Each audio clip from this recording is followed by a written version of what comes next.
Just when you thought the race for president couldn't get any crazier, we saw escalations on several fronts today, from candidates crying liar, liar, essentially, to new threats of a lawsuit, to a war of words between Donald Trump and the former president, George W. Bush, who was out on the stump for his brother Jeb tonight. And adding fuel to this inferno, there is now an epic political battle looming after the sudden death of a Supreme Court Justice, Antonin Scalia. George W. Bush. Usually when former presidents hit the campaign trail, it's a reasonably polite affair. Colonel, how you doing, buddy? Thanks for serving. But just hours before George W. Bush went out to stump for his brother Jeb today in South Carolina, he got hit by a hurricane known as Donald J. Trump. Are you ready? Yeah. The World Trade Center came down during his reign. So that was, it's like he was the top. The World Trade Center came down. In response, W didn't call out Trump by name, but it was pretty obvious who he was talking about. It is not bluster. It is not theatrics. Real strength, strength of purpose, comes from integrity and character. And in my experience, the strongest person usually isn't the loudest one in the room. The former president also defended his handling of 9/11, talking about how he reacted when he learned while reading to a group of school kids in Florida that a second plane had hit the towers. My first reaction is, that's hot. We're going to deal with these people.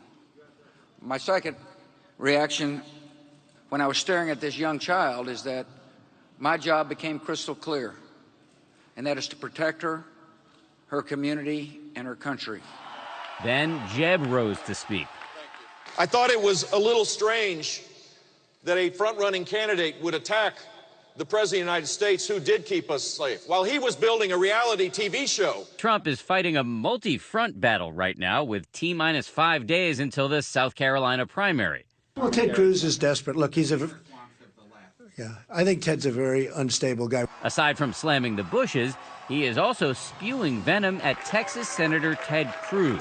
As I said, he's the single worst liar I've ever seen. That word, the L word, is not something you see thrown around very much in politics. The fact that Donald Trump went there and has taken this to a personal level. This is no longer about policy. It's about personality. Thank you. For good measure, Florida Senator Marco Rubio is joining the liar pants on fire choir. Both men accuse Cruz of distorting their records. There's no other word for it but lie. I would note, when both Marco Rubio and Donald Trump just scream liar, liar, liar, it makes you wonder how they would handle dealing with Putin.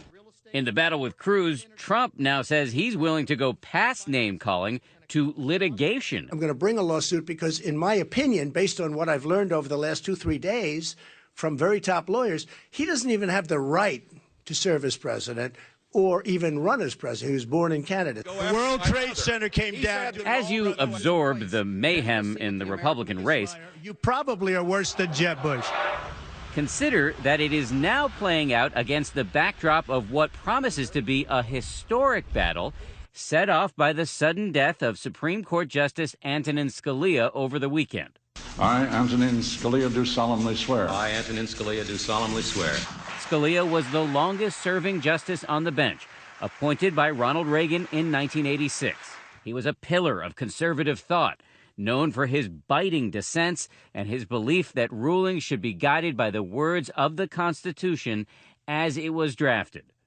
Saturday morning, Justice Scalia was found dead in his room at this hunting ranch in Texas, reportedly of natural causes. He was 79.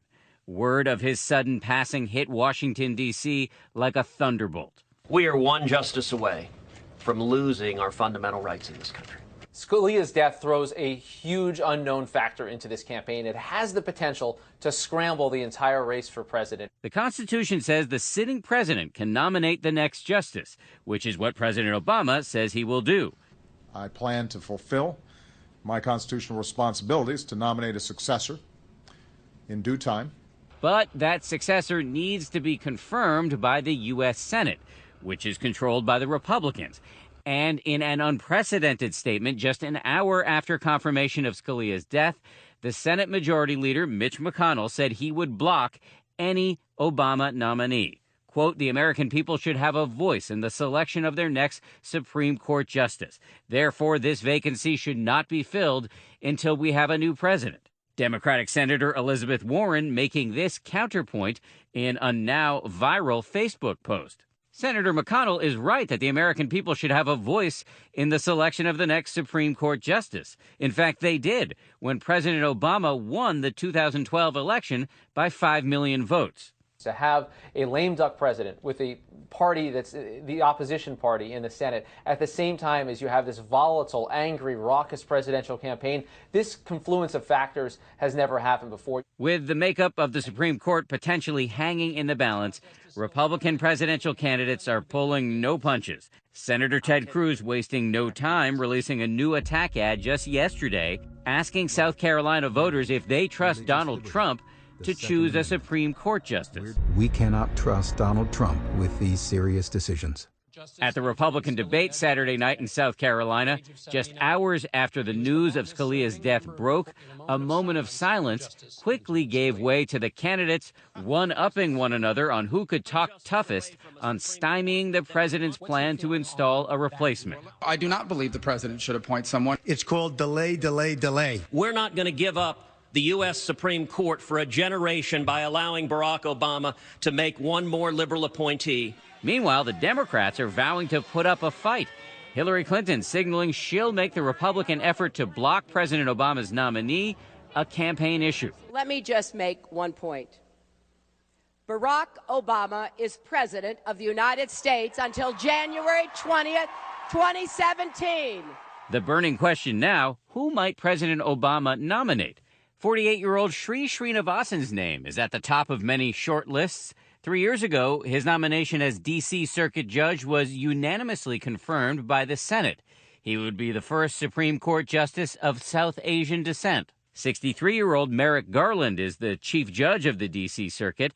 He's a widely respected moderate whose name has been floated as a possible nominee before. And then there's 52-year-old Patricia Millett, also from the D.C. Circuit Court. The 8 remaining Supreme Court justices are scheduled to return from a break next week. They are facing a docket filled with controversial issues, including abortion, contraception, unions, voting rights, affirmative action, and immigration. Justice Scalia's death means the court no longer has a tie-breaking vote.